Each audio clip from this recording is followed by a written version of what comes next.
Hi, I'm Jacqueline Rinksmeyer, Executive Director of the Greater Medina Chamber of Commerce. And I'm Jared Fry, General Manager and Public Information Officer for the City of Medina and Medina TV. One of the core values of the Greater Medina Chamber of Commerce is business advocacy. We've been proud to partner with Medina TV on this voter education series for well over 10 years now. We're grateful to our interviewer and General Manager of Medina TV, Jared Fry, and our producer, Matt Tomick. We're grateful for all the candidates that took part in the Candidates Forum, but we also want to stress that the opinions of those candidates are not those necessarily of Medina TV or the Greater Medina Chamber of Commerce. All candidates and contested races were invited to participate in this voter education program. We want all voters to be informed to the best of the ability as they head to the ballot this November, so sit back and relax and enjoy our Candidates Forum. We encourage you to make a plan to vote this November. Joining us in studio now is candidate for the Ohio House of Representatives, the 66th District, Bradford Scott Quade, as you'll see it on the election when you go to vote this November. So thank you for joining us here today. Well, thank you. I appreciate the opportunity. Yeah, and to start off, for the people at home that may not know much about you, just take a minute and tell us a little bit about yourself. Well, retired from 34 years teaching here in Medina and coaching the debate team. Retired, it was about a little over a year ago. Live just outside of Wadsworth on the border of Wadsworth and Sharon Township with my wife of 28 years and our two grown daughters, one of whom just finished Kent State and the other one's getting ready to start Kent State. So we're in that phase of life right now. Let's see. One thing that people notice on the campaign website is that I also have a bunch of farm rescue animals. Which is just kind of fun. That was part of the original retirement plan, was just to hang out with the animals. But those plans changed. And now you're entering the world of politics. Yes, yeah. So actually, I usually ask this a little later, but you teed me up for it now. In this day and age, it's very difficult in the world of politics, it seems like. What created the passion for you to want to run for politics? Well, a couple things. As a lot of it ties back to being a debate coach. Where the emphasis was always on creating arguments for both sides of any issue and recognizing that there are legitimate arguments and legitimate perspectives, even if they're not perspectives we share. And I think as part of that process, there were parents of debate students or judges at debate tournaments who used to talk to me about, going back 10, 15 years, would you ever think about running for office? And back then I thought, no. I was happy doing what I was doing. And I was happy clear up until I retired. But then when I retired, those requests kept coming, and I started getting phone calls from folks from both parties, which was kind of cool. I think it had to do with the dealing with both sides and respecting both sides. So when I think it was, I don't know how many phone calls, but I got one that kind of made me stop and think, all right, let's give this serious thought, consider it. And I thought back to the last time I voted, when we had, it was a regular election year where we had, several candidates. And sometimes you didn't have a choice. There was only one party represented. And to me, that's antithetical to democracy. You need choice. So I thought, well, I can at least be a choice. So the original plan was just to run, to be on the ballot, to provide a choice. As I got into it and started really interacting with the process, some other things came to light. I thought more seriously about the fact we have supermajority in both the House and the Senate. The House is 2-to-1 majority, and the Senate is a 3-to-1 majority. Same party in the governors, as the governor, same party, the Attorney General, Secretary of State. It's one party rule. Regardless of party, I think that's a bad thing. That's not democratic. And in Ohio, we have, obviously some special concerns regarding gerrymandering and the safety of those seats, and a majority really doing whatever it can to retain those seats, to keep that power. That, again, to me, runs counter with representation. If I know my seat is safe, where's my incentive to work on behalf of the voter? If I know I'm going to get reelected again because my party's in charge and we've got the maps and all that. So the part of the goal is really for me just to broaden accountability to the voter themselves, right? And again, I would say this is true for any party. There are states that are gerrymandered, just like Ohio, where there's a Democratic majority. It's a party thing. It's not specific to a single party, but power tends to want to stay in power. Which, And take a second to kind of explain to everyone at home the role of a representative, so they kind of have familiar with the position. Okay, couple things we need to. One of the things that I constantly think about is that relationship between the representative and the district and the representative and the state. Because where I am representing and I'm trying to have people help me identify needs that need to be met. And then I need to work to address those needs through policy, through legislation, whatever. And to be an advocate for the people of the district. The next step, though, is to look at the state as a whole, because any legislation that I would vote for or vote against, anything that would have an impact on legislation, that legislation affects the entire state. So it's sort of that do no harm principle, right? If it's in the best interest of the people in the district, great. Now broaden it out and make sure it's not harming anybody in the state, right? There's always going to be some flex in there, right? Not everybody's going to be happy, but first obligation, be accountable to the voters in your district, their needs, their concerns, their goals, and then make sure that that's also consistent with the needs of the state.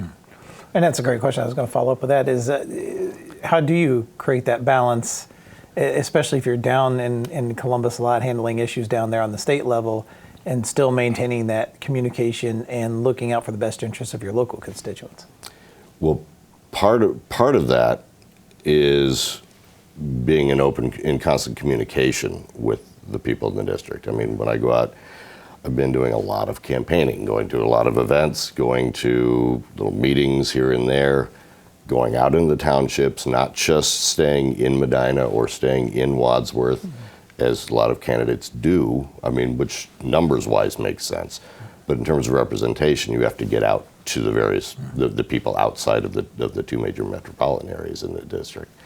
If I'm elected, one of the things that I intend to do, or will do, is to set up a schedule where I have in-person town halls around the district, make myself accessible. If a town hall isn't accessible to someone, they'll have my email, they'll have my phone number, I'll respond. I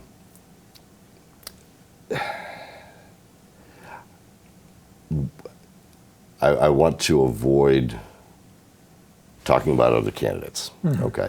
But one of the concerns that has been shared with me is that communication, is the responsiveness. If you email or call or whatever your representative, I think the representative has an obligation to get back to you in a timely manner. Now, is it going to be the next day? Probably not. But that seems to be a concern that I've been hearing, and that's something I would address. Now, one of the issues that is big on everyone's mind and topic, in fact, this November, you're going to see 3 different school districts heading to the ballot, looking for funds, whether for a bond or for a levy, to try to pass for school funding. So school funding's a big issue, especially here in Medina County right now, and kind of give us your thoughts on school funding. Yeah, that's a central issue and has been an issue for me personally, well, professionally, for 35 years.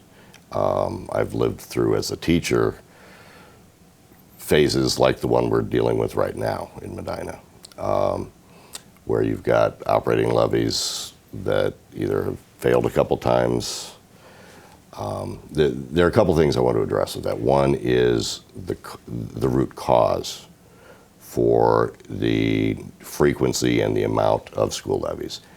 That's a root cause that I'm going to address when I get to Columbus, and that's state funding.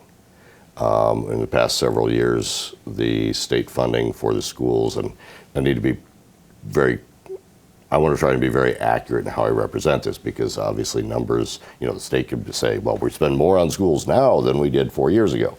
Well, yes, but the percentage of the actual cost that the state picks up has been drastically reduced over the past several years.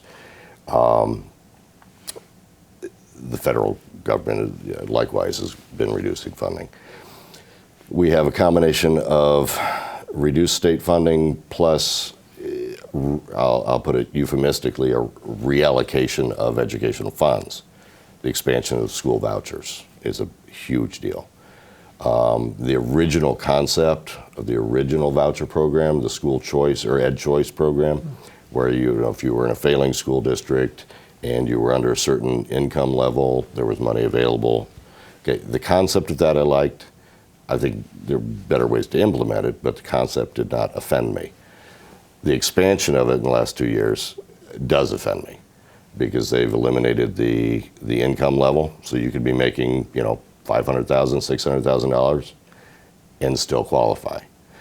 Your child could already be going to a private school and you could still qualify, right? So if you've got let's say you're making $500,000 a year, your child already attends a private school because you can afford to do that and that was your choice, you can fill out some paperwork and get $7,500 from the state. Where does that money come from? Your local school district, right? An additional source of that problem is the attempt to address the constitutionality of property taxes as a source of revenue or as a source of income for the schools. That's been unconstitutional since the DeRolf decision, a decade ago. Finally, the state decided to act on that, but what they did is they attempted to address the equity issue by having wealthy districts contribute to the districts that were less wealthy. Well, Medina City Schools is considered a wealthy district. So not only do we lose state funding, we lost some federal funding, we have voucher money going out, all of those things. But now, to address the constitutionality, we also have our coffers being used in other schools. So in other words, the state's answer was not to raise the funding for the poor school districts, it was to lower the threshold across the board. That's a problem. Specifically to Medina City Schools levy or any school levy, and then I'll stop talking about it. I've been working on trying to come up with a way to explain why we need to support the levy and support a change in Columbus. And this is what best I come up with. Let's say you have a heart attack. You have two things you need to do. You need to go to the emergency room and get stabilized, get treated right now, and then you need to follow up with long-term care or revision of lifestyle or whatever to make sure you don't have another one in 5 years. That's where Medina City Schools is right now. It's having a heart attack. We need to get to the emergency room. That's passing the levy. We need to make changes at the State House so we can get appropriate and adequate funding. That's the long term so we don't run into another heart attack in 5 years. So really, we need to do both. And we're speaking with Bradford Scott Quade, as you'll see him on the ballot this November, running for the Ohio House of Representatives, the 66th District. So Scott, as we look at this, another big issue is affordable housing for young families getting out, getting started, trying to get that first home. It's been a very difficult time for them right now. What are your thoughts regarding affordable housing? Well, I will sort of half jokingly say I've got incredible incentive here, having a 19 and a 24-year-old both living at home. That's more for amusement's sake. But anyway, affordable housing is a huge problem, not only for just young people or even older people. I mean, everybody needs housing, right? Based on income, it's very hard to find housing in Medina, in Wadsworth, in Medina County, really in Ohio, okay? I was looking at a plan just the other day in Ashland, I think it was, where they were talking about having developers come in, building rental units, building entry-level housing, and as an incentive, there was a community tax incentive, involved in that.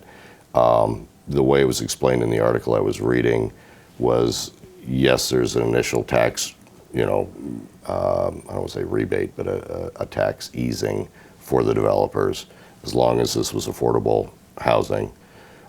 based on the living wage and cost of living in the area. But it was also a tremendous economic investment in the community. I mean, here in Medina County, we have a ton of infrastructure for manufacturing, for distribution, for production. But we don't have a workforce that is able to work those jobs because they can't afford to live near those jobs, and we don't have really effective transportation, so you can't get a job without buying a car, you can't buy a car without getting the job, and you don't have any place to stay anyway. All right. So there's a program in Ashland that I'm looking at, don't have the details, but it seems to be working, or it looks promising. And as far as the transportation, and I know I'm getting off subject with affordable housing, but transportation is a mitigating factor there. In Lorain County, they just started something, I think it's been going on for a couple of months now, with microtransit. Think Uber meets city buses, right? Small vehicles. It's got a 90% approval rating. Average wait time is 10 minutes, and it's cost effective for the state or for the county. It's like, I really want to look into that. Yeah. But yeah, affordable housing, we need, it's a humanitarian effort, it's a humanitarian need, and it's also an economic need. I mean, if we want to have economic growth in manufacturing, production, distribution, that sort of thing, we need to be able to house a workforce. Sure, and then that you segued perfectly for me. Okay. The next question, as far as looking at business, whether it's small business, large corporations, both here locally and at the state level, what do you think the importance is as far as the labor force? We need to do whatever we can to support, particularly in Medina County, the emphasis I would have would be on small business. Was just doing a little bit of research on this the other day. And of the roughly 4,000 employer-based businesses in the county, in Medina County, 86% of them hire 20 or fewer employees. That to me is an opportunity to show support and have the greatest impact for that support. Now, how that's done, I don't have policy yet. I'm not in office yet. I really look forward to being able to come up with specific plans with the assistance of the Legislative Services Commission, which is the body down in Columbus that actually writes, researches. The legislator goes to the Services Commission. The Legislative Services Commission is like, here's what I want to do. Help me do it. Help me draft this bill. And that's where the institutional knowledge comes in that I lack at the moment as a retired English teacher. Sure. Again, speaking of Bradford, Scott Quade, candidate for the Ohio House of Representatives 66th District. What is something that you're most proud of doing that you would like to bring in if elected into office? Just living a life of public service, to be honest with you. I mean, I know that may not be specifically what you're looking for, but for me, teaching was public service. I mean, nobody goes into it for the money. Since retiring, I've logged on. I kept track for a while, and then when I started campaigning, I let go of it. But I was up around 500 or so hours of volunteer community service. I look at, the opportunity to serve in Columbus as an extension of that. Not looking for another career. I had a career, loved it, proud of it, not looking for another one. So just the extension of public service is something that I've actually forgotten the specific question you just asked me. I started riffing on public service. Well, I was kind of looking at something that you did that you're very proud of that you could bring into that role. All right, well, yeah, then I'll stick with my public service thing. I'm very proud of the fact that my goal throughout life and what I've tried to instill in my children is the idea that we are here, we provide for ourselves, we provide for our families, but we support as many people as we can, right? If you see a need, you try to address the need. And I'm very proud of that. Specifically, in terms of my professional background, the debate team. Critical thinking is vital. And understanding that there are two sides or three sides or five sides to something is vital. It's missing in political discourse. I mean, right now it's us and them, they're wrong, we're right. We need to get past that. But yeah, that debate team will always professionally be my legacy, I think. I hope we're in a position to have a debate team. As you know, we'll see how the levy goes in November. I actually put off retirement until we found somebody that was able and willing to take it on. And so now we talked about what you're proud of. What is the biggest thing you would like to improve on if elected into office? With the office, I should say. Improve. I'm not sure. Improve yeah, with I Columbus kind of stumbled through that. That's my fault. No, right. I meant in Columbus, not yourself. Yes. Well, again, accountability, right? Fiscal accountability, social accountability, representative accountability, and that's a much bigger picture than just my candidacy. I mean, let's say I win in November, but I'm still facing a supermajority. The legislative action probably won't look much different than it does right now, right? So in terms of making a change legislatively or policy-wise, I am hoping that, I'm going to look in the camera for this, I am hoping that we can elect people across the state to balance out the State House, okay? We also need some Supreme Court judges in there. And I'm going to speak with Bradford Scott Quade, that you'll see on the ballot this November, running for the Ohio House of Representatives of the 66th District. And I know you've done a great job here taking time to answer some of my questions. And as you just mentioned a moment ago, I want to give you that opportunity to look right into the camera and speak right to the voters here and wrap up with anything I may have missed, or just one last message you want to give them. Okay, I guess what I just remind people that my goal is public service. I hope I don't ramble too much here. George Washington warned us about a two-party system and polarization and not being able to work together. I want to work together. I recognize two sides, three sides of an argument. I respect that. I've spent my entire professional career trying to help people find their voice, develop their voice, trust their voice, and then use their voice effectively. And what I'm asking you is to vote for me in November so that I can be your voice in Columbus. Thank you. Again, that's Bradford Scott Quade. You'll see on this November's ballot, running for the Ohio House of Representatives in the 66th District. And I want to thank you for taking time with us today, and also thank you for being part of the political process. I appreciate the opportunity. It's been a learning experience, and I'm all about learning. Great. I wish you the best of luck this November. Thanks. Thanks.